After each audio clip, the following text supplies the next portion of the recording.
Fala aí, galera, como vão vocês? Espero que estejam bem.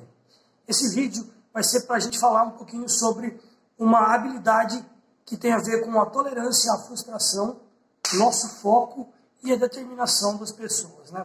Essas habilidades a gente vai encontrá-las nas competências socioemocionais que falam sobre a autogestão, o autoconhecimento e autocuidado, a empatia e a cooperação, além também da questão da autonomia do ser humano.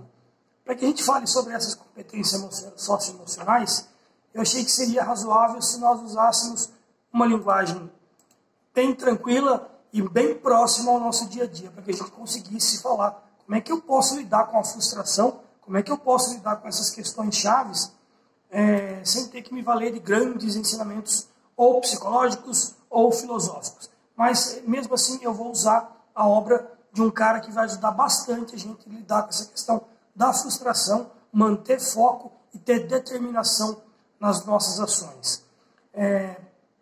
Para falar sobre isso, é importantíssimo a gente falar sobre a questão da angústia.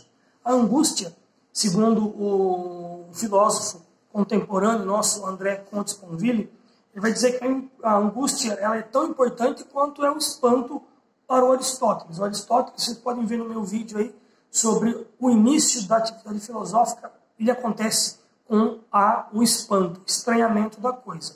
O Sponville vai dizer que após esse espanto, esse estranhamento, para que ocorra nossa atividade reflexiva, é necessário que a gente se angustie com as coisas. Ou seja, após um período de espanto, a gente ainda vai se manter angustiado por não ter a resposta das coisas. Então a angústia é imprescindível para a filosofia, e isso a gente vai mostrar como lidar então com a frustração e esse ambiente de angústia também, que todos nós passamos por isso. Ou seja, para que a gente já comece a falar sobre isso, o papel, a importância da angústia se mostra presente. Por quê? Porque a gente fica angustiado desde o momento que a gente nasce até o fim da nossa vida. Ou seja, esse sentimento de angústia, ele vai perseguir nós em todos os momentos da nossa vida. Por quê? Ele é um sentimento, ele é uma lembrança de que a morte é sempre possível. A partir do momento que a gente se deu conta de seres humanos que somos, a gente sabe da ocorrência da morte. E isso nos angustia. A gente sabe das ocorrências, dos erros e dos pecados. Tudo isso acaba nos angustiando. Então, se a gente refutar, esquecer, tentar esquecer essa questão da angústia, eu poderia dizer que poucos vão conseguir isso. E quem são esses? Talvez os tolos, talvez uma pessoa de pouca criatividade, ou os sábios, puramente sábios, as pessoas de uma inteligência pura. Então, partindo desse pressuposto que poucos conseguirão se livrar da angústia, eu começo lhes dizendo que se ela faz parte da vida de todos nós, isso acontece porque ela nos apresenta o que é real. A vida na sua realidade, a vida na sua totalidade de possibilidades e também de incertezas. Então, será que se livrar dessa angústia e desses medos que ela gera, dessas incertezas, seria a solução dos nossos problemas? E assim nos colocaria numa posição de conforto?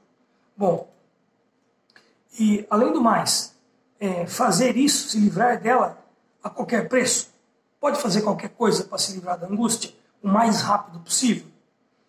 Eu começo dizendo, antes da gente entrar nas questões filosóficas e psicológicas, vamos na biologia. O medo, provavelmente a angústia, o medo, é uma vantagem seletiva, ou seja, é o que nos fez vivos até hoje. Então, isso já, além da questão filosófica, tem a questão biológica. E se não tivéssemos medo? E se não nos angustiássemos com as coisas? E se não tivéssemos a possibilidade de nos frustrar com as coisas? Será que estaríamos vivos até agora? Dessa forma, então, a ideia é que eu mostre que a angústia existe no homem, existe na arte, existe no nosso pensamento, existe em todas as nossas escolhas. E vamos nos livrar disso também? Será que é possível se livrar disso também? Então vai aqui já um alerta de spoiler. Não há vida sem riscos e uma vida sem uma morte no final. A angústia, dessa forma, ela acaba sendo a protagonista dos nossos medos, dos erros, dos pecados e, no final, uma morte. Sempre vamos nos angustiar com essas possibilidades. É claro que tem as positivas também, mas vamos trabalhar isso por conta da questão da angústia. Logo, então, eu posso te falar que existe uma primeira verdade, a verdade existencialista, que o universo nada nos prometeu, exceto a morte. E entre a vida e a morte, dentre as várias escolhas, incertezas, possibilidades, muita angústia e bastante sofrimento e dor também, infelizmente. A angústia, ou essa verdade de morte, essa verdade de erros, de fracassos, de frustração, é o que acaba nos humanizando. E só assim a gente se liberta, dessa forma a gente só se libertará da angústia, infelizmente, no momento de nossa morte. Ou ainda, nos momentos em que nos drogamos, ou também alguns podem dizer que nos momentos de entretenimento. Mas, fugindo da morte, as drogas e o entretenimento, eles tratam, eles adiam ou eles mentem sobre a questão da angústia? Eu poderia dizer, antes de responder essa pergunta, e concluir para nós, para continuar o nosso desenvolvimento, que nós somos fracos e mortais na nossa vida. Ou seja, o nosso corpo está exposto às doenças e a nossa alma está exposto à mágoa. E aí a gente se angustia, a gente sofre, a gente tem medo e a gente se frustra quando as coisas não acontecem como a gente queria. Mas alguém pode me perguntar, qual é a diferença, então, se você falou de angústia, de medo, poderia falar de ansiedade, de frustração, qual é a diferença dessas coisas? Bom, a distinção entre todas essas possibilidades, de verdade, pouco importa para nós. Por quê? Porque quem sofre, quem tem angústia, pouco importa o nome que é dado ao signo linguístico da coisa. Isso interessa para especialista. Para nós não. Para nós que sofremos a angústia, esse imaginário, não importa o nome. O que importa é que quando a gente sofre, a gente sabe que medo é medo. E não importa se ele é angústia, frustração, ansiedade, pavor, paura, não importa. Tem uma frase do Montaigne que vai explicar mais ou menos isso. Ele fala assim, não importa a diversidade das ervas, é tudo verdura, mano. Ou seja, quando você tem medo de algo, seja ele real ou imaginário, e não importa assim, então, como indicar o nome, se angústia ou se ansiedade, pouco importa esse nome. A gente sabe que medo é medo de algo real ou de algo imaginário. Podemos, então, fazer uma pequena conclusão sobre essa questão da angústia. A angústia, então, é um medo ante a um perigo necessário, possível, mesmo que ele seja imaginário. E é maior que a ansiedade, a angústia. Ela é mais, numa escala, ela acaba sendo maior. Por quê? Porque talvez a angústia ela é mais abrangente porque ela não é apenas sobre um medo real. Ela é também sobre um medo imaginário. É tipo um combo do McDonald's. Você vai lá e pede coca, lanche e batata frita. A angústia é tudo. Diferente, por exemplo, do medo, que é o medo só sobre, por exemplo, medo de cobras, medo de aranha. A angústia é algo maior que apenas esse medo real e dirigido a algo. A angústia ela entra também no nosso imaginário. Então, a gente já pode dizer, para começar a entender melhor, que a gente deve separar, de um lado, uma crise de angústia, que é de origem somática, é de origem patológica, é uma doença, e de outro lado, uma angústia existencial, que é coisa própria da filosofia, mano. É a prima irmã do espanto lá em cima que eu falei, lá atrás, né? Lá atrás do espanto aristotélico. A angústia, esse filosófica, não doentia, não patológica, a angústia filosófica, esse medo do amanhã, da incerteza, da frustração que sempre me persegue, isso daí é coisa da filosofia. Então, é como se a gente falasse, por exemplo, assim, a medicina está para o doente, que vai morrer por alguma doença, alguma patologia, e que teme a morte não por uma questão existencial, teme a morte porque ela é uma doença, ela é razoável, ela está próxima da vida dele, que é diferente do sofrimento que a gente tem por conta do amor, ou da ausência do amor. Então a medicina trata o mal, como é que fala? trata o mal do corpo, o mal das afecções do corpo, e não da alma, e não da razão. Isso é papel da filosofia. Da medicina é a doença, a patologia, a crise da angústia, da ansiedade que te leva a um outro problema. Enquanto da filosofia é, por exemplo, o medo do amanhã, o medo do incerto, o medo de se frustrar, de quebrar a cara, de errar. Então, dessa forma, uma forma que seria até mais fácil da gente começar a entender um pouco melhor essa diferença, quando a gente consegue suportar esse medo do incerto, da frustração, a gente começa a ver que isso é um sinal de sanidade. Se você não suporta todas essas, então não é uma crise existencial, é uma crise patológica de ansiedade, da angústia que vai te levar numa depressão. Então, quando você suporta, isso é um sinal de sanidade e isso é típico, é próprio de uma crise existencial, de um problema filosófico. Por quê? Porque é tipo mais ou menos assim. Entenda que a vida, se você entender que a vida ela é feita de... se a gente escapa de um mal, por exemplo, a velhice, se a gente não quer ficar velho, então a gente sabe que vai morrer na juventude. E se a gente escapa da juventude, a gente sabe que vai viver na velhice. Isso é uma espécie de uma brincadeirinha, de um paradoxo que vai mostrar. Se você entender isso e suportar isso, mano, isso é uma crise existencial, isso é angústia própria da filosofia. E suportar é um sinal de sanidade. Por quê? Porque essa angústia é imaginária, não é real. Diferente de uma angústia patológica que te leva a uma depressão. Ela tem é muito mais real do que um problema de saber se eu vou morrer novo ou morrer velho. Então aí alguém poderia perguntar, mas como eu vou saber distinguir o que é real do que é o imaginário? Isso é um eterno problema da filosofia, entre o que é aparente e o que é a essência, o que é a aparência, o que é a essência. Mas depois, se der, a gente vai falar sobre isso. A angústia, que é filosófica, que é imaginária, ela tem a ver com a espera, com os nossos sonhos. E aí entra o Freud dizendo que esses sonhos, esses medos, eles têm a ver com os nossos desejos, são os nossos sonhos e desejos. Então, se eles não ocorrerem, a gente se frustra, a gente sofre, a angústia se torna maior. E aí a vida parece insatisfatória. Spinoza diria que não há esperança sem receio. Quando você tem esperança por algo, você fica receoso. Não tem como fugir disso.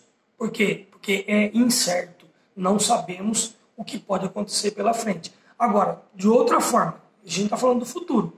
Quando você espera em vistas às coisas passadas, comparando com coisas que já passaram, isso a gente chama de nostalgia, o que acontece? A gente acaba esperando por algo que não vai acontecer mais, porque já passou. Ou, às vezes, até por algo que não aconteceu ainda, mas você fala assim, não, eu não quero perder porque lá atrás eu já não tive isso, eu não quero perder para não ter de novo. Quando você sofre ou pelo futuro ou pelo passado, e ambas as coisas não dependem mais de nós, porque a nostalgia é pelo passado e a esperança é ante ao futuro. Acho que está ficando melhor para que eu explique, né? Quando você cria uma angústia por algo que já passou, que chama-se nostalgia, ou cria uma angústia por algo que ainda não aconteceu, no qual você nutre esperança, na qual você tem receios que talvez não aconteça, a gente se frustra, a gente sofre. E aí essa agonia faz com que a gente sofra, mas de novo, isso é parte da filosofia. Não tem nada de errado em a gente se angustiar com essas questões. Mano, entendeu? Então, continuando, alguém pode falar assim, nossa, mano, e agora, professor? O que eu faço? O Sponville vai dizer que a esperança e esse receio não são coisas boas no todo, não. Ele fala isso já reinterpretando, tentando dar uma explicação mais fácil do que Baruch Spinoza vai dizer. E como que a gente descobre essas coisas? Ele fala que aí entra a razão. Somente a razão é capaz de entender essas coisas. De falar que a esperança e que o receio não são boas na sua totalidade. E quando a gente consegue, então, a razão consegue entender isso, que a esperança e o receio não são coisas totalmente boas, o Freud vai chamar isso de trabalho de luto. É quando você consegue, ou até o Sponville chama isso de desespero. Tem um videozinho meu que fala sobre a felicidade desesperadamente. Rapidinho, o que é isso? O trabalho de luto ou o desespero do Sponville? Note que des é separado e espero. É sem espero, sem esperar, sem esperança. É aceitar a vida como ela é. Difícil, caótica, angustiante, incerta, frustrante e pá. E tudo isso que a gente sabe que é. Por quê? Porque nada de bom ou nada de ruim foi lhe prometido por alguma entidade. Somente a morte. Isso é a única certeza que a gente tem. Então, eu poderia dizer, dá para escapar da angústia? Alguém poderia perguntar, dá para escapar da angústia? Ou, como eu falei lá no começo, por tolice ou por falta de criatividade? Eu acho que não. A gente deve aceitar a fragilidade da vida, essa certeza de morte, ou de fracasso, ou de pavor, por não amar, por não ganhar, por não ser feliz. Por quê? Porque tudo, agora a gente começa a concluir, tudo é uma impermanência. Ou seja, tudo é um vazio. A coisa que a gente tem para o nosso futuro é que a nossa vida ela é uma vida solitária, uma vida mortal, embora pungente, ou seja, ela tem vida o tempo todo, mas ela não tem, ela é vazia porque ela não tem algo garantido no seu futuro. Você que precisa garantir esse futuro preenchendo ele, por quê? Porque a vida é exposta a dores e alegrias. E vivendo essas dores e alegrias, você completa, dá completude à sua vida. Lembrando, de novo, nada foi prometido, a não ser a tal da morte. Então, o Montaigne vai de novo dizer que o problema maior para a gente sofrer, para as nossas frustrações, é que a gente acha que as coisas que vão nos contentar, nos fazer alegres, essas coisas são mortais também. Então, é quando a gente aposta a nossa felicidade, a nossa alegria em coisas finitas também, que vão encerrar, a gente sofre, a gente se angustia, a gente se frustra, a gente erra. Por quê? Porque a angústia ela é sempre imaginária e somente a sabedoria nossa consegue dar conta de ver isso. Se não usarmos então a razão, a gente não vai perceber que nos angustiamos por motivos imaginários. Nos frustramos, geralmente, não na maioria das vezes, por coisas imaginárias. Poderia dar um exemplo, inclusive, que as drogas, como eu falei lá no início, e a diversão, o entretenimento, eles mascaram a angústia às vezes. Mas é uma espécie de uma fuga ou de um adiamento. Por quê? Porque não vai ser possível fazer isso o tempo todo. Uma hora ou outra a angústia vai cobrar esse preço. Isso é mesmo que dizer que fazer da diversão uma espécie de filosofia para curar a angústia é o mesmo que falar que a medicina cura a morte. A medicina cura doenças. E da mesma forma, a droga e a diversão, ele não cura, ele engana a angústia. Uma hora ou outra você vai ter que parar e pensar sobre aquilo. Falou, pô, um dia eu vou morrer. Pô, um dia eu vou ter que fazer tal coisa. Isso nos angustia. De novo, e essas possibilidades de frustrações, ou não, às vezes não acontecem, é o que nos faz seres humanos, o que nos faz pessoas pensantes, seres filosóficos. Então, a gente deve lembrar logo de cara que tanto a vida, esse paradoxo que eu fiz de medicina, também de filosofia, vida e angústia não são doenças. Por quê? E nem principalmente a morte. Quando você se angustia, você não quer dizer que você vai morrer. É próprio do ser humano, como eu disse, é próprio do caminho de transformação do ser humano e preenchimento daquele eu vazio que a gente falou lá atrás. A angústia, então, dessa forma, deve inspirar a sua vida. Deve te dar foco, determinação, para poder preencher esses vazios que eu acabei de falar. Isso quem vai ajudar pra caramba? A filosofia vai ajudar, mano. Psicologia também. É como se a filosofia fosse a doença da sua... a medicina da sua alma. Enquanto a medicina cura os casos de depressão, nas angústias patológicas, a filosofia é o que vai curar a sua alma da angústia existencial, a dor, do sofrimento, principalmente do amor, de quem sofre deveras pelo amor Então, a filosofia ajuda isso. Ela te dá um foco, uma determinação para você curar, cuidar das frustrações e daquele sofrimento que a gente sabe que não vai morrer por ele, embora pareça às vezes que a gente vai morrer por ele, mas não vai. Então, a angústia inspira a vida. Ela é uma parte da filosofia, como a medicina é uma parte da cura da doença. Ok? E, como eu disse, caminhando cada vez mais para o nosso encerramento, alguém pode falar, mas professor, difícil pra caramba viver assim. Não seria mais fácil viver sem sofrer? Putz, seria. Eu concordo. Só que aí, o que ia sobrar na nossa vida para a gente fazer e pensar? Toda hora, legal? Assiste os filmes onde as pessoas não morrem, onde as pessoas não sofrem, elas acabam sofrendo porque elas querem se humanizar. Viver a vida inteira não humaniza ninguém. Os filmes mostram isso, geralmente. E aí eu vou lembrar uma frasezinha de um outro filósofo. No Epicuro ele vai dizer que nunca é tarde para a gente aprender a viver. Ou seja, o tempo de aprender a viver, quando você parar para pensar, você vai falar, pô, é tarde demais. Eu devia ter começado lá umas 10 voltas lá atrás, uns 10 anos lá atrás. Me angustiar para poder criar as respostas para que eu precise de todas as coisas. E assim, mesmo errando, eu testar, eu experimentar, eu poder falar, pô, gostei disso, pô, não gostei, não faço mais. Mas eu sei, eu tentei. Então, o Epicuro, nessa carta ao Meneceu, ele vai dizer que nunca é tarde demais para a filosofia. Mas quando você parar para pensar sobre ela, você vai falar, pô, devia ter começado antes. Então você vai ver que é tarde. Então, nunca é tarde e nunca é cedo. Sempre é tempo de usar a nossa cabeça, de usar a nossa reflexão, de fazer a nossa sabedoria brotar e assim conseguir lidar com essa questão da angústia, da dor, do sofrimento, mostrar que temos um foco, uma determinação para lidar com essa questão difícil, que é a angústia, que é a tal da frustração. Uma coisa que vai dar para a gente ver, tem uma frasezinha legal para caramba que é mais ou menos assim, ó. Sempre teremos tempo de sobra para se apavorar com as futuras escolhas e teremos tempo de menos para se tranquilizar e viver em paz.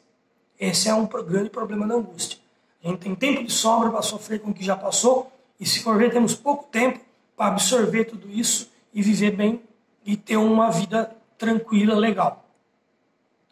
Posso dizer, então, que essa verdade, que essa questão da angústia, de nos apresentar o que é real, é o que nos abre uma porta gigantesca para o futuro. Sabemos que o futuro é real, o futuro é angustiante, a angústia é o real, é a nossa realidade, e isso é o futuro. O futuro é tudo isso, angustiante, real. Mantenha o foco. Por quê? Porque ou é isso, parça, ou não é nada. O universo, de novo, nada te prometeu. Vida eterna, essas coisas, isso é coisa da religião. A filosofia trabalha com a razão, e esse filósofo, o Sponville, do qual eu estou falando, ele fala que não tem nada prometido, só a tal da morte. Logo, então, ou a gente vive nessa coisa da angústia o tempo todo, ou não seremos nada no nosso período de vida. Para ele, a angústia e a eternidade, e essa angústia ela é eterna, então, são os polos de uma régua. Cada uma de um lado, elas não são diferentes, mas ela é uma caminhada. E a gente se angustia nessa caminhada, porque a caminhada é eterna, é longa, e ela é uma caminhada de mudança, de indefinição, de incertezas. Lembrando, a única certeza é a tal da morte. O resto não tem nada certo. Que vai ter uma outra vida lá, ninguém voltou para falar, mano. Então, temos apenas uma coisa, verdade absoluta, a morte. Todo o resto, para o Sponville, o que é? É uma imaginação. Então, são verdades relativas. Verdade absoluta, morte. Verdade relativa, todo o resto. Tudo o resto. Qualquer outra coisa que alguém falar, não sei o quê, relativo. É mera imaginação. E sem imaginação, lembra que eu falei no começo? É angústia. A gente sofre pra caramba. Porque a imaginação nossa cria várias possibilidades. E todas elas, de novo, não dependem da gente. E aí a gente sofre quando não controla as coisas que não dependem da gente. Fica vendo um sorteio de um bingo. Quando não depende de você sortear um número que falta para você bater e ganhar o prêmio, você fica angustiado, porque é a imaginação sua que toda hora vai sair, não depende de você. É mais ou menos isso. a angústia, o futuro, é um eterno bingo da nossa vida.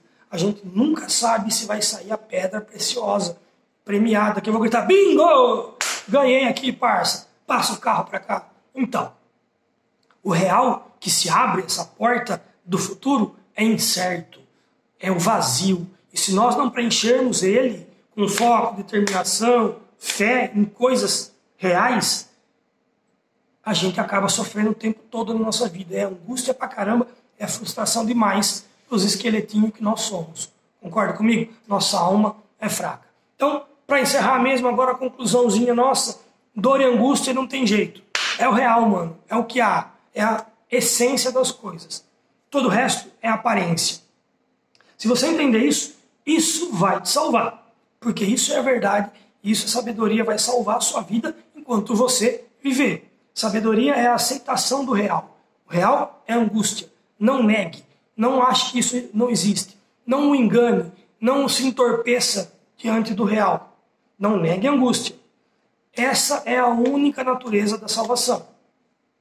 Quer saber qual que é a diferença entre a sua pobre vida e uma redenção de uma vida eterna? Segundo o Sponville? Então, é a sua pobre vida. A sua pobre vida que é real. A vida eterna, pro Sponville, não existe. Isso é conversa fiada. A sua pobre vida é o que vai fazer a diferença. Então viva ela, mano. Viva a sua vida. Com angústia, com medo da morte, com medo de errar, com medo dos pecados, com tudo. A nossa existência é relativa. Somos vazios. O Heidegger nos lembra isso. A gente é um vazio para ser preenchido. Somos seres que precisamos nos construir durante a nossa existência. Os filósofos vão chamar isso de contingência ou estranhamento do ser. É a nossa vida, a nossa existência que dá razão e verdade para a nossa vida. Só assim que nós nos completamos enquanto seres humanos. Essa é a nossa essência. O resto é a aparência.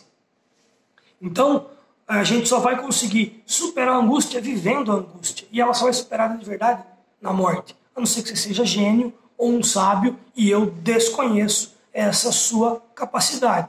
Então, sabedoria é então quando eu nasço, eu vivo, eu não simulo uma vida, eu vivo ela entre dor, sofrimento e angústia. Mas com base em tudo isso, eu tenho foco, fé e determinação para realizar as minhas coisas.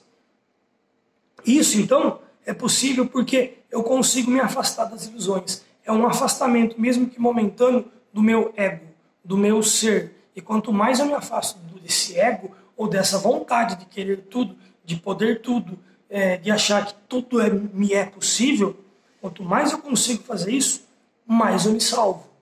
E mais eu torno serena a convivência minha com a angústia. Se eu conseguir numa etapa gigantesca, eu viro um sábio, coisa que não vai rolar. Mas algumas pessoas conseguem, são sábios. A gente poderia falar aí que Buda foi um desses, Jesus foi um desses que conseguiu, ele não vivia angustiado, ele estava sempre na boa. Então, isso é próprio apenas dos sábios ou dos tolos se livrar da angústia. Não conseguiremos. O sábio, então o cara que pensa, não é quem não tem angústias, todos temos angústias. Mas o filósofo é quem não se angustia com as próprias angústias. Eu sei que eu tenho minha angústia? Tenho, mas eu não vou me angustiar mais ainda por conta disso. Então aí eu viro filósofo, eu viro o cara que sabe pensar, que manja dos paranauê. E eu dou conta de viver com isso. Frustração, angústia, dor e sofrimento. Com foco, fé e determinação em todas as coisas. Esse é o limite da filosofia, você entender isso. Esse é o limite da sabedoria, você saber. Lembra que o início da filosofia era o espanto? Sim, iniciava. Agora o limite onde ela termina é angústia, cara. Daí para lá eu só tenho loucura. Se você consegue se angustiar e entende que essa angústia é própria do ser humano, filósofo, mano. Filósofo rei. Você é o cara que manja dos paranoia, entendeu o limite da filosofia. Daí para lá, a gente é uma angústia patológica que precisa de tratamento, pode levar a depressão. Não estou dizendo que não existe. Fiquemos atentos a isso, então. O espanto é o início da experiência filosófica e a angústia em face ao sofrimento, à dor, a desilusão é o limite da filosofia. Quem domina isso, do espanto à angústia, manja no Paranauê, consegue preencher a existência, vai ter uma vida razoável, mesmo mediante todos os problemas da nossa vida, ok? A angústia existencial, para encerrar, a filosófica, não é uma doença. Da mesma forma, e de contrário senso, né, a neurose de angústia não é filosofia. É depressão e precisa de tratamento, ok? Espero que tenham entendido e saibam todos ousar.